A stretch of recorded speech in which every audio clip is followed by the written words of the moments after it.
Y'all, this might be my favorite thing I've ever made. Hey, it's Morgan and welcome to my channel, Morgan's Magical Makings. Today I'm gonna do another behind the makings, and this one is for possibly my favorite thing I've ever made. It's so bright and happy and full of textures. It's just full of magic goodness. So my childhood best friend and one of my closest friends still today just had a baby, and I of course had to make something magical and unique, and she had sent me a inspiration photo and I kind of ran with it and made it into my own thing, and I'm going to share with you in this video how this magical unicorn came into being and share with you my creative process through it. Alright, so let's talk about how I made this.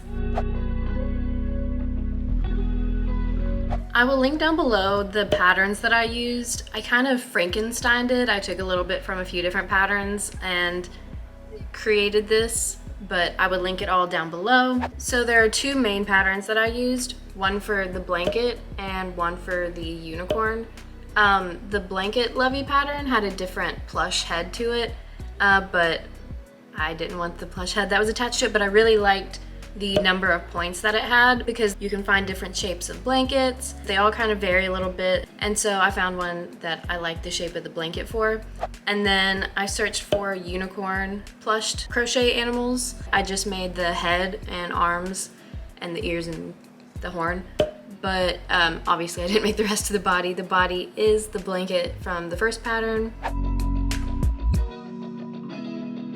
So the base for the project was the security blanket, and let's talk about the yarn that I used for the blanket. This is yarn that I spun up myself, and it's got rose gold thread throughout the whole thing, and it's got malachite beads and amethyst beads on it. They're very secure on there, and I've got nylon ribbon, but it's got a lot of textures and colors going on, and I love the ombre of this handspun yarn. When you make something handmade, like there's a piece of you that goes with it. Like that's the little dash of magic that's added.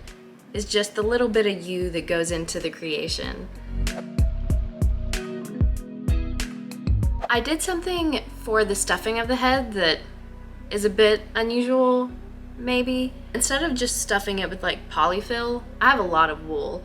So, and also instead of just stuffing it with wool, I felted the pieces that went inside the head so it's firmer and it doesn't squish. Because I've made little stuffed toys before and I've just felt like they collapse on themselves no matter how much I stuff them. So I needle felted the insides, and then that also helped when I stitched the hair in. Also, for like any future stuffed animal I'm making, I'm absolutely felting the inside. That was a game changer and I will never not do it again. Like, look at this.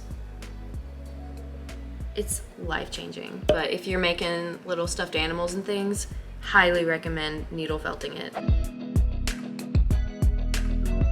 And then this hair, I used wool locks. I think they were from a lamb, so they're a bit softer and more delicate. I used a crochet hook and threaded them through there and took a felting needle and felted them into the head. And then once they were all in there as I liked it, I took the same nylon thread, the rose gold thread, and I went through and stitched through each of the locks a few times to really secure them in the head. And this is so cool and like one of my favorite parts of it, and it shakes and it's got little bangs. Look at his little sleepy eyes. I felt like the horn needed a little bit of pizzazz, and I decided to make this little flower crown thing with little beads on it, and it makes it tie in with the blanket more. But just to add a little something, I thought about collaring the horn or adding a twist of yarn up it, but it just felt like a lot with the hair collars and stuff, and I love this touch. Okay, so I want to let you know what my thoughts are on this project. As I've already said, this is like my favorite project I think I've ever made. It's got so much going on with it, but it's so balanced. It just like makes me happy to look at it, and I think as she grows older, like I feel like this will be something she'll love to look at and touch. Like, you know, babies love textures. It's probably something that the older she gets, the more she'll like it and get to play with it. She's probably a little too young for it now, and it will probably just sit in her room and maybe have some supervised play. For babies and kids, like, they love textures and things, and there's just so much going on here. And like, she can hold its hand, like, it's really, everything's really firm on there. And I suggest, if you are thinking of making a Lovey for yourself, do some research. There's so many patterns out there, and you can pick and choose the parts that you want. You don't have to just do everything that one person says in their pattern. You can pick their blanket and pick somebody else's stuffed animal. You can make a bear, you can make a dog, you can make whatever type head. But yeah, I think this is so lovely. Like, I'm sad to see it go. Like, I know it's gonna have a good home and be loved, but like, I'm kind of sad to see it go because it just brings me joy looking at it. But I know it'll bring other people joy, so that's why I'm giving it. I want other people to experience joy. Alright, that is all for this video. If you enjoyed this video and want to see more behind the makings videos, I've got a playlist and I will link it on this screen for you to go check out next. And also subscribe so you do not miss any of these coming up, because I've got some fun projects planned and I really enjoy sharing them with you guys. So stay tuned. Until next time, guys. Bye. Bye.